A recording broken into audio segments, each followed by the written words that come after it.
Welcome to Future Talks. My name is Sturesson, the founder of Resting, a C-suite consulting company with the tagline, Advice from the Future. We would like to, in this, Future Talks, really focus on what? The future. So what is your future? What is our common future? Is it sustainable? Is it green? Is it non-carbon? Is it relational? Is it functional? Or what is it? You have to answer. I would like to, the coming 2-3 programs maybe, to discuss a very special topics linked to future, which is called Future of Knowledge. It's based upon 2 different reports.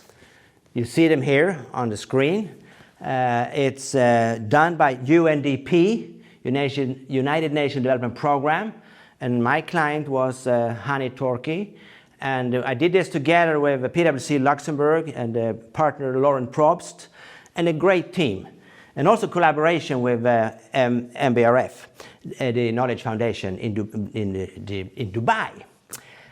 And the Future of Knowledge, a foresight report, it says here, we can conclude that without great knowledge, we will have no real insights. We will make no progress for the future.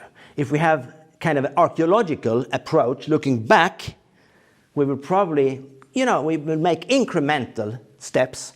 But if we have a foresight and we have an anticipation about what is around the corner, we will have a very different, I would say, opportunity to create a future. Even if it nowadays, it's really tricky. Energy shortage, food shortage, war, conflicts, cyber attacks, and you can go on and on and on. But we have to figure out how do we really make things happen. So having said this in a kind of introduction, I would like to give you some points in this first chapter, so to speak, on the theme Future of Knowledge. And that is we need to see, number 1, the difference between information, knowledge, and wisdom. Knowledge is for free everywhere. Very cheap. And it's been multiplied 10 times, maybe a year or a month or a week or a day, and soon in a second, digitally. But wisdom is very expensive. And it's not so easy to get. We need experience, we need to learn, we need to do, we walk the talk and walk the walk and find how it really functions. So let me say that what we need, I think, is number 1, a higher density of skills and experience, knowledge, wisdom, linked to innovation and also solid relationships. And that creates also a kind of inclusion and inclusiveness between people, between cultures, between nations who see things, how can we humble ourselves and say, well, let's figure out together how we do this best way. Number 2, we need a lower friction. Sometimes friction is very good to create new perspectives and thoughts and conclusions. And it really, literally creates new material, new thinking, new algorithms, or new pictures in your mind who helps you to be more energetic in your leadership and in your profession. Because I think leadership is to lowering friction, to keep it in a healthy way, so you energize the people you're working with and for, trying to serve. So if we're lowering the friction in communication, collaboration between people, organizations, between I would say sectors and industries, issues, and whatever kind of functions we can think about, we can do a lot much quicker.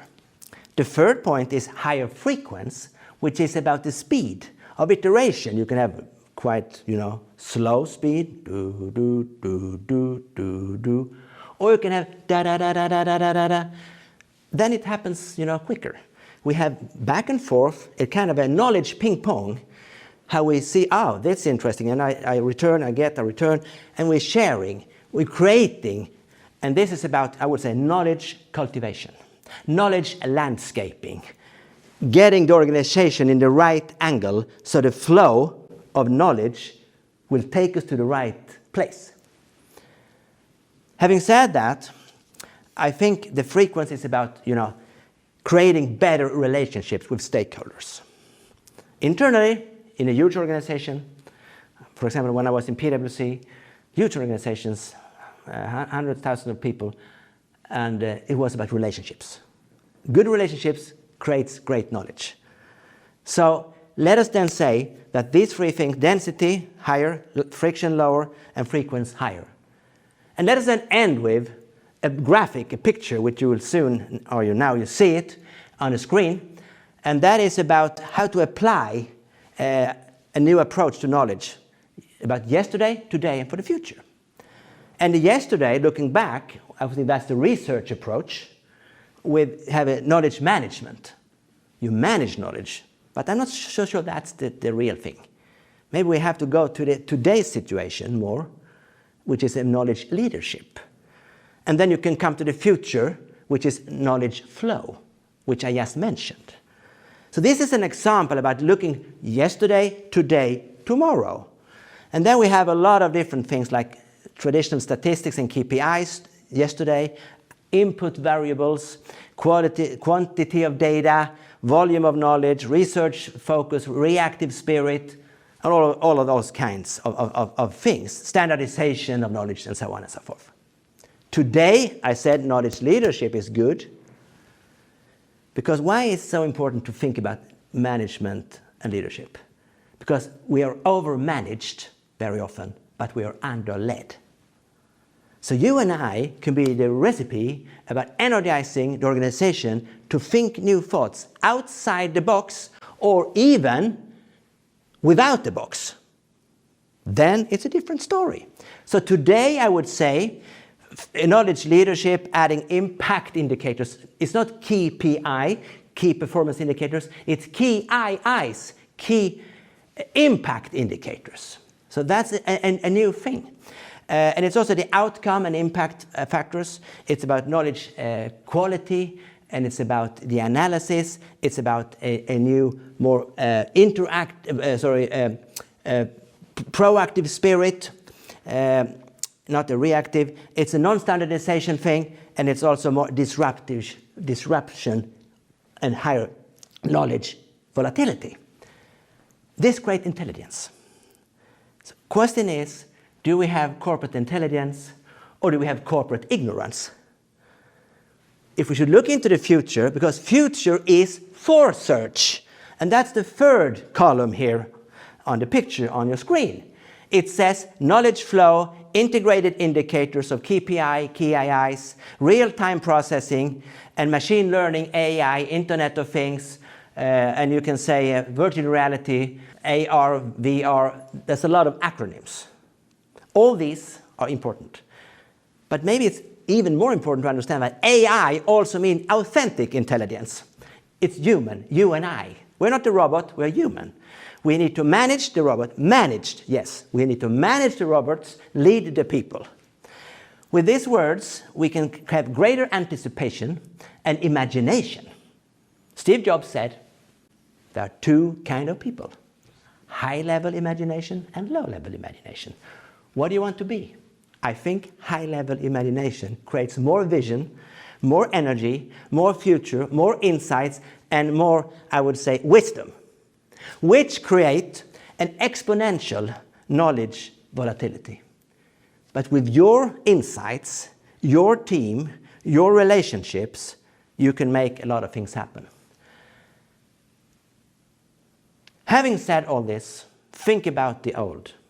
Navigating on a ship, old technology, old mechanisms, old machines, coming to more fresh ones, and today we take up a digital thing, we navigate instantly, right here, instantly. Here we are, we're moving. So how do we think about knowledge? How do we get real-time access to what is happening out there? I think one way is to apply AI analytics and try to understand what is the discussion today in these countries, in these sectors, in these areas, with these professionals. What are they talking about? This was done in this UNDP report, trying to understand what is the discussions. And we could see that in some nations, there is no discussion at all about AI and blockchain and IoT, Internet of Things. Well, then you can draw a conclusion. If that's the case, there will be lagging behind. and there will not be futuristic knowledge leaders with high-level anticipation and wisdom for the future. So how do we make sure that we get updated in the right way, in the right time, and finally, to know what we are looking for? What are the navigation points in your organization you need to be able to manage, to be able to lead, to be able to energize your people, your clients, your society around you as a societal entrepreneur for the future? With these thoughts in 12 minutes we will come back, we will talk about future of knowledge based upon the process with UNDP and a lot of great experience with people around the globe. You can also check out Knowledge for All, Knowledge for All. It's an amazing database giving you a lot of new insights about how to apply knowledge and how to develop and cultivate knowledge. Thank you for listening. Be back, I don't exactly know when, but hopefully soon. Take care. Bye for now.